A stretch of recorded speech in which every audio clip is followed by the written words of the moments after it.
Hello, everybody. I am.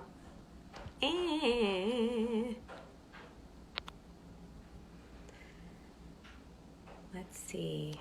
How do I invite?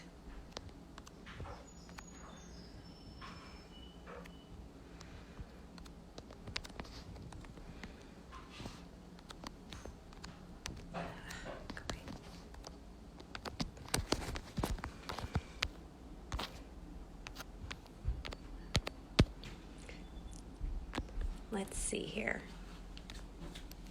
Flipping this around, saying hello. I need you to not be here. I love you.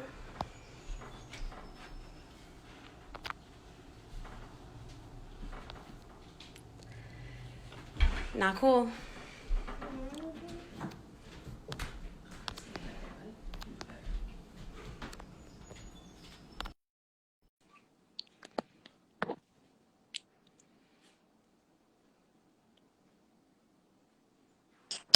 What's up? What's up?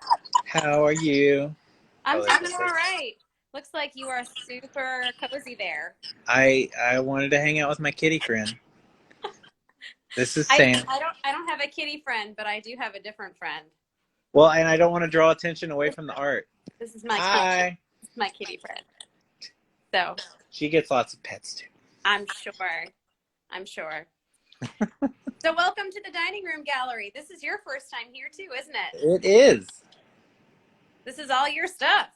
I know. It looks beautiful. Up close and personal. Do you want to tell me a little bit about, I'll just go through everything and a little bit, and you can tell me about the different pieces and maybe why you decided to make them, I don't know, let me do things with them? Okay. That works for me. Okay. So is there one you want to talk about in particular? Because I can start going finding them because I made lots of variables of all the different things.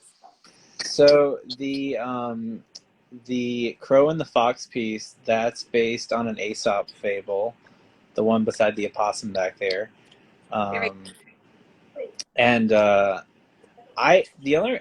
reason I picked out the ones I picked out was mostly because I have been working more with color lately, but I figured it would be best to pick out monochromatic pieces that like you could like give a different dimension to with gold and with the blue and like showcase it in a completely different way, because I think like my work kind of like it has this kind of like primal stagnation sensibility to it, but like yours is very like yours pops and has a lot more movement to it than mine does, and it contrasts itself in a really good way. I think it's interesting that you say that because I think a lot of your compositions have quite a bit of movement, actually. I'm being hard on myself probably. I think you are, but all artists really truly are. Right. Is there one that you gravitate to the most, you think? Probably the possum piece, because I kind of did that as like, even though my mom only had one kid, like the burden of being a mother is just like incredible to me, like the ability to just like literally like have the weight of the world on your shoulders, and I kind of wanted to showcase it in that piece by just like having a ton of screaming babies on your back, like, look at me, I gotta take care of all this. Um I kind of did that piece like from the ground up. Like usually I'll have like um like a dozen reference points, and I'll kind of like homogenize them, and like they'll inspire me in different ways, and I'll work from that. But with that piece, I kind of just like, oh, calm down, kid. Kitty, okay. I kind of did that one from, that was mostly just like spur of the moment, and I took a long time with that piece, and the more I worked on it, the more I liked it. So a lot of stuff I do kind of like in a manic state where I'll just like do it in one sitting and I'll be done with it, and then I'm, because then I want to like move on to a new idea. But that one, like, I took a lot of time with it. I love it all the more for that reason. That I have to say is certainly one of the ones that has the most comments about. Yeah.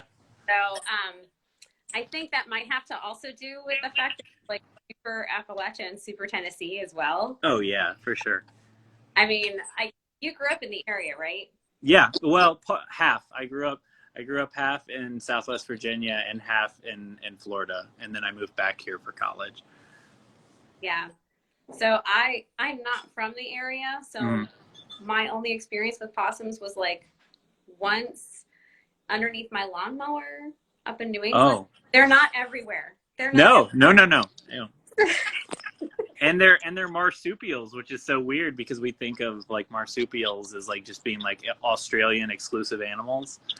So they're a really funky animal to have in Appalachia, but they've kind of like become like the unofficial poster child. Yeah, it's kind of like, look at what we got. Yeah. Well, it's like don't judge a book by its cover type of thing, because they're one of those things that you're just like, on initial thought, you're like, oh, those things are weird, but then like the more you learn about them, the more interesting they are. Yeah, I mean, if you think, they look a lot like rats. They seem to resemble Mm-hmm. large rodents, but they're totally not the same creature at all. Exactly. That's one of the things I love about your work, is that it's a gravitation towards the natural world that it just shows how deeply fascinated you are by it, Mm-hmm. and how your keen observation of the animals is obviously very present in a lot of the So I was particularly struck by the bee that you sent me to turn into cyanotypes, because The one behind your head? yeah, the wings on this one just super delicate, and I don't know if you looked up different bee species for this one, or Yeah, I kind of like homogenized a bunch of different things together, because some people will be like, what species is that? And I'll be like, I don't know. It's a type of honeybee. Calm down. it's like, it signifies all bees. Yeah. So There's so many different types of bees. Yeah. But yeah, that is one of the oldest pieces that I sent you. That one I think I did almost 3 years ago. Does it feel weird to see it like this? It's awesome to see it like that, because I think it gives it a lot more character. And also to see it like on a square piece of paper is really interesting, because I normally print them on 8x10, so it's more it has more verticality, and I like it better that way. So especially with the center, it makes it. I don't remember why I decided to do that one square, but I'm pretty sure it was a decision. I'm glad you did. At that point. And then I had to do these ones larger, because I just thought there was more, I don't know, I felt like Trash Panda needed a little bit more space. Oh, yeah. He looked like he was walking through something, so he needed to be walking through more space. Yeah, he's like looking over his shoulder at something. He just found a super awesome thing, and he's scoping out where I think he just found a really nice garbage can to go dumpster diving. He's on his way. Yeah. On his way. I wanted to show you that this one already has an admirer. Oh, yay! Yep, that one has an admirer, and this guy has a home too. I actually think that one might be my favorite, because I love like the circle within the circle, and I like it. Really? Yeah, that looks great. I was worried that the embroidery lines were a little too heavy. I mean, your work is so delicate. And my youngest daughter's favorite is this one. Okay. Yeah, because it looks like a moon. Yeah, she likes the silver. She likes everything that is silver. She's like, oh, I like that so much better. And I haven't. Did you use Silverleaf for that one? Yes. Okay, yes. I haven't used Silverleaf in a really long time, and it's nice to see it. Like it's a little fussy. I need to buy some more. I think I'm out of it. Have you ever gotten that like multicolored leaf that's like, it's usually they sell it flaky, and it's like it like has some reds in it and some. I've seen that stuff, but I haven't been able to like. I think I got it on Blick or something. It's great. I collect way too many art supplies, and so for me, it's like, can I justify this? Is this going to actually? I need to use up the things that I have. So, I'm trying to like run out of things. I understand that.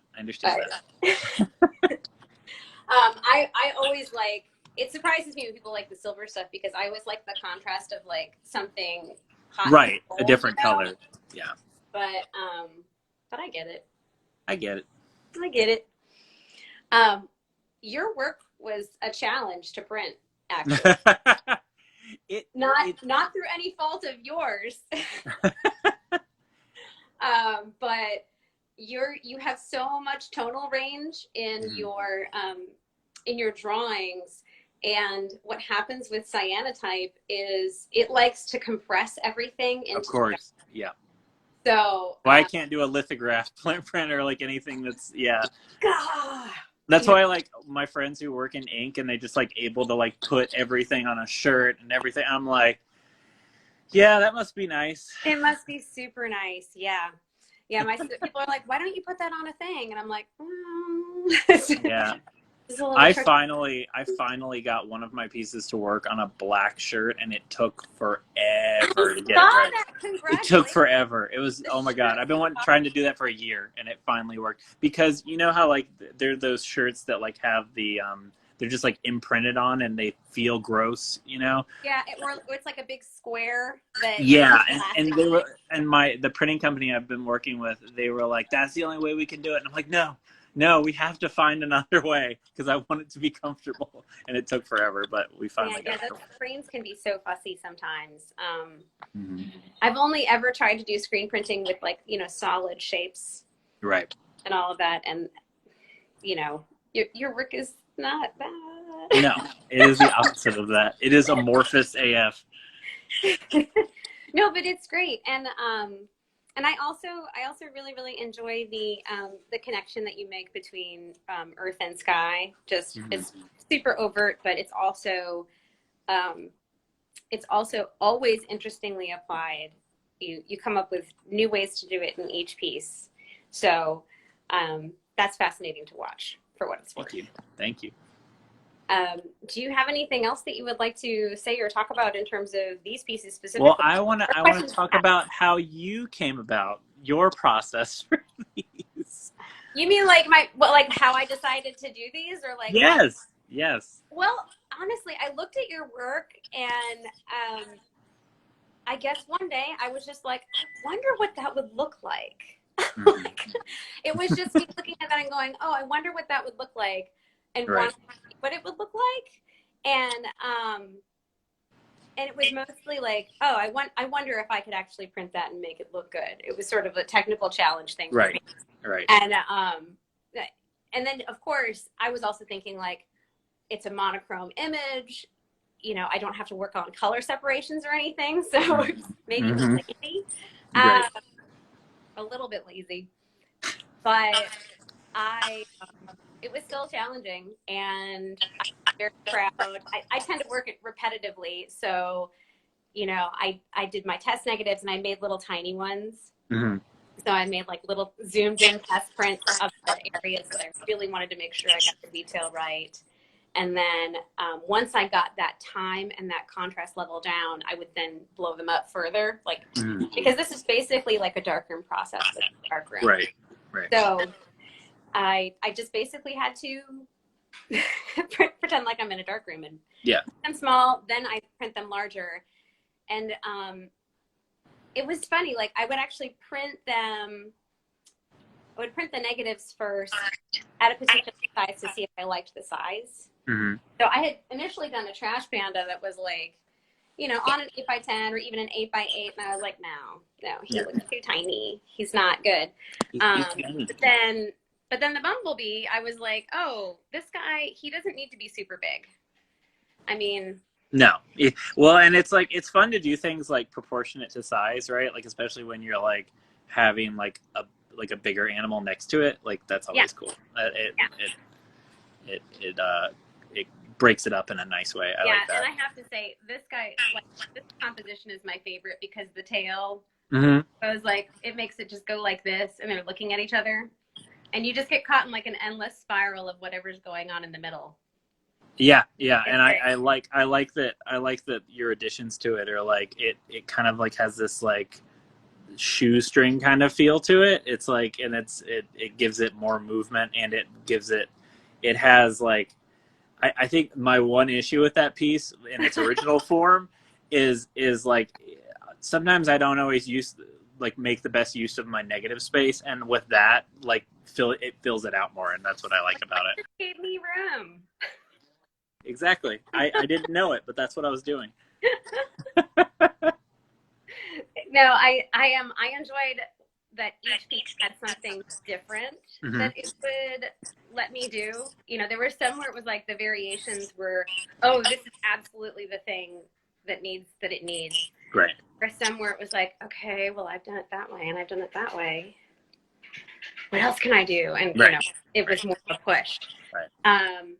I specifically remember this guy. Like I did the triangle and I was like, okay. And then I did this guy and I was like, well, I don't want to do another round one. I love that one because it looks like he has a crown on his head. It's like King Panda. He's king of the trash. He is. He is. There's absolutely a lot of them. I don't know that there's another one where it looks that explicit. I'm gazing around. Well, no. I like the jaggedness of it. It differentiates itself from all the other ones. Yeah, it makes a lot more sense to have things coming out of their heads. Yeah. It's like their consciousness is exploding. That is a lot like what it is. And then I like Ooh, I don't think I've seen this one. I like that one a lot. Because it's like kind of like he's like doing telepathy. Like Papa. Yeah, I don't know. Let's see. I did maybe you've seen this version of it too. Oh yeah, I haven't seen that one either. Oh, I like that a lot. Oh my goodness. Yeah. Don't worry. You're getting all these images. They're just all on the hard drive right now. Good. Oh, we need to put your Etsy on here so people know to get them. Just pop that in the comments then. Yeah. All right. Yeah, you can pin the comments too, I think. Like so like if you hold it once you type it out, it'll like just stay at the bottom so everyone can see it. Here I do this make a weird face while I'm doing this. I remember my URL. I should have had it already. Here we go. Ooh, I'm supposed to post it and pin it. Yeah, post it, and then once it's there, yeah, you can hold down on it, and it'll give you the option to pin it. Trying to. Yeah. Oh, there we go. There you go. Good. I think. I don't know. Did it work? And comments did it. Yeah, nice. Awesome. I see it. Get me learning new things. Woohoo! Close to 40 and, you know. Hey, social media is strange and an ever-evolving platform. I don't even try to keep a grasp of knowledge on it because it's always changing. Yeah, well, they're always adding new things and taking things away, and so you do things one way one day, and then it's different. Well, and when people ask me, like, you know, how I got my audience on here, like, I can't give them the same information that, like, now because it's so different. Like, the way it works is so different now, and I'm, like, grateful that I was able to make it work then because I have no idea how it works now. Yeah. Because they change the algorithm all the time. They change all these things all the time, so it makes it, I don't know. No, I get it. Well, I would say you also worked very hard at it. Yeah, you got to be stubborn. You got to be stubborn as hell. And persistent and consistent. And even when I'm imagining there was a time where you got kind of like tired and you were just like, oh my goodness. Oh yeah. Well, and that's why I don't post as much as I used to because I think for me originally it was kind of this like building the habit, right? And so like I had to like tell myself like, okay, well, I'm meeting that quota and I know I'm putting it out there, so it's, you know, it puts more pressure on myself to do it. But now that I have that more ingrained in me, I want to focus more on, you know, quality over quantity. So yeah. But it was nice because it's like, you know, like now I'm like, when I don't do anything for a day, I'm like, what the hell's wrong with you? Why didn't you work on anything today? But, yeah, well, I think it's, you know, it's an excellent discipline to continue something daily, but I don't know about you, but I go through different phases. I mean, my process is a little bit different. Like it's a multi-day Of course. process quite often. Mm-hmm. And so I don't necessarily have something to show every day. Yeah, of course. So, And I don't either now. I mean, you know, it's like, it's one of those things where it's good because it's like, now I am trying to challenge myself to do, you know, bigger and better and stuff. And it's like, I can't do that in a day, even if I, you know, work on something for 12 hours. It's like, you're going to burn out real fast if you do that. Right. And it's like, it's weird because it's like, I'll look at stuff I've done in the past and I'm like, I could never do that now. And then like, I'll do something and I'll look back at it and I'm like, oh, I could never do that. You know, it's like, you get in like these waves of headspaces and like you ride them and then you kind of move on to something different. You know, yeah, absolutely. Absolutely. I'm just now feeling like I might be able to circle back around to like, you know, NASA themed things. Yes. Oh my God. That's my thing. Well, obviously it's my favorite. Right. Yeah. It took a while. I had to like, I pass your piece downtown all the time. And I'm like, yes, every time I love that piece. A local gal owns the Jupiter piece, and I'm so happy that she does. I am sad to not have it, but there are other pieces in my house that are still mine. Yes. And they might stay mine forever, but I probably should say goodbye to some of them. I think that, and my other favorite is when you have like a 3-dimensional component where you like attach string. Like I love the ones where you've done like constellations. Those are amazing. But they're like, yeah, they're popping out. That's amazing. Yeah, I'm actually working on some 3-dimensional stuff. It's not like night sky themes, right, but right. There's some paper folding involved. So oh, cool. See where that origami. Kind of, yeah. I used to build. Well, my dad would print out these flat shapes that you could fold, like icosahedrons, basically, like a D20. And he would do it like on his printer at home, and it would just be like a thing where I'm hanging out in his office, and I'd color them in, and then he'd show me how to put them together. Oh, that's awesome. So I'm like sitting on the floor of his office making icosahedrons out of dot matrix paper, and yeah, I guess I just kind of keep making them. I was the kid that made like 100 origami frogs and had them in my desk at school. I would like one of my friends taught me how to make origami frogs, and I just became obsessed with it. And I would draw all over them and like give them names, and I'd have them in a little origami box, and I just had it in my desk when I was in like first grade. Did you label their names, or did you just memorize their names? I just remembered. They just had they had like really weird, like I'd give one like kooky eyes or like draw like weird designs on them and stuff. And that is perfect. Yeah. I don't know if I could still, I used to be like really good at origami. Like relatively, but like, I don't even know if I could make one now. I did it so many times, but I had to remember how to fold a paper crane the other day. I cannot remember for the life of me how to do that. I have a laminated sheet now to help me remember because like, I want a crane. I have to go like, hang on, let me go find it. So, and they're not quite at the point where they can do it themselves yet. I guess like it's just not engaging enough quite yet. Anyway, well, I'm going to pop off for a little bit. I thank you so much for donating your time. Of course. For the conversation. Is there anything else you'd like me to swoop around and highlight, or just do one swoop. Do one more big swoop. Flip the camera around. Okay. And that makes it easier. I'm going to start over in the corner. We're going to go clockwise here. Do it. This is Ooh, I haven't seen that one. Oh, that's awesome. I like this one because this is thread. I'm going to actually touch it and like, it's like sweet. That looks amazing. So, and this guy also has thread on it right here. Ooh. On the outline. And this guy, you can see See, you are like such a master at that. I can't even like, it's so, no, what is the word I'm looking for? It's like the lines are so well done that I'm like, oh, that must be printed on there. Nope. No, I have to confess, this style is a little bit maddening. Oh, I'm sure. Because you can draw it. I sketch them out with pencil, but then the thread doesn't want to do what the pencil does. No, of course not. So it's pretty. Okay, somebody asked, what to use for this silver and gold? This is metal leaf. Yes. So it comes in sheets, and you put down the sizing, and then you pray that it sticks. Yeah, I use like for mine when I do it, I use like an adhesive paint, and I let it harden and then I apply it. That's the way I've done it. But I know there's like a ton of different methods to it. Well, I don't know about you, but I usually end up having to go over several places again. Oh yeah, always. And that's the worst too, because you always like feel like you're ruining it or something. Oh my gosh, it takes a lot of. But you know what? I watched several YouTube videos of other artists doing it, and they had to do the same thing, so it made me feel better. Yeah, you also need to get like a really good light on it when you're doing it, so you can see where it's like where it's shown, and then like go over it again.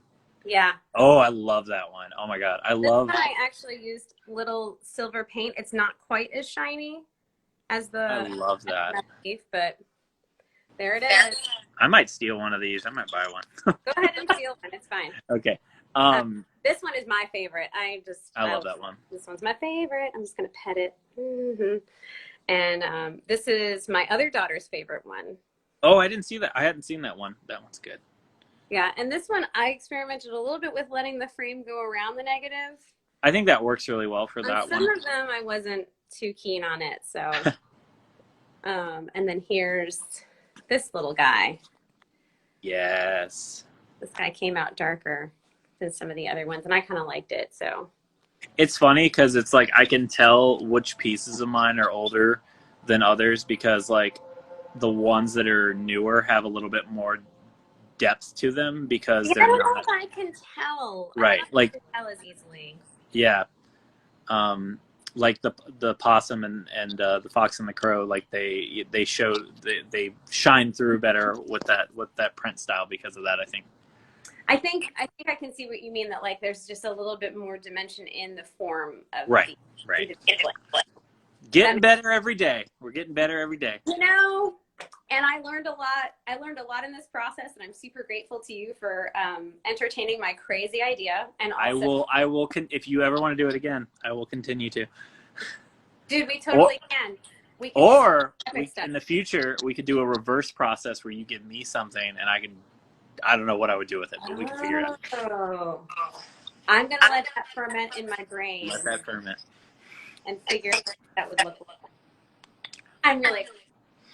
Me too. I'm going to try to join the stream you do on. Are you doing the Facebook one next? I'm doing the Facebook one next. And that one's going to be. I've got the local food feature. Nice. And yeah, I think that's about it. Also, please recommend other artists who you think maybe they might be able to ship work to the gallery. Of course. Or eat my house.